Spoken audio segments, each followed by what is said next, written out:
How is it possible for someone to digitally pickpocket you, steal your credit card number, without ever taking anything out of your pocket? Without further delay, let's get into the lessons. Well, stealing your money without ever swiping your card. Tonight, we're taking a look at ghost tapping, also known as ghost charges. Now, it's a familiar scam, but with a modern twist.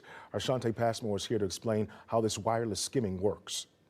Hey there, if you like me, you tap your card all the time whenever you go to the store, but it's that same technology bad guys are using to steal your information, everything from bank cards to your house keys. Flipper Zero, a multi-tool so powerful, it's also banned in other countries but legal in the U.S. Flipper devices are they are remote controls. They can be used to open garage doors, power things on and off, and even penetration testing to make sure computer systems are secured. At Stack Cybersecurity, the team shows Local 4 how bad actors use the devices. Think digital pickpocketing and less card skimming. So this goes beyond that.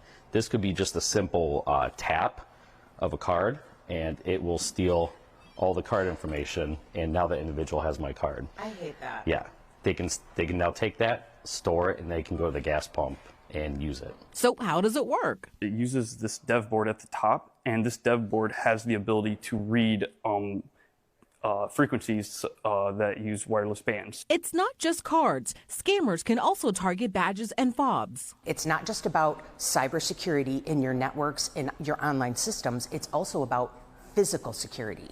A lot of companies do not think about physical security, and they absolutely must. Experts say proximity is key. People need to be just close enough to tap your information. The BBB reports someone may bump into you in a crowded area to secretly steal it. That is insane. I can't even think that this is actually happening, but I'm not too surprised though at the same time. There's a lot of technology hacks, and it just seems like it's the next level up. In a statement to Local 4, Flipper Zero claims its devices is intended for educational purposes, security testing, and development.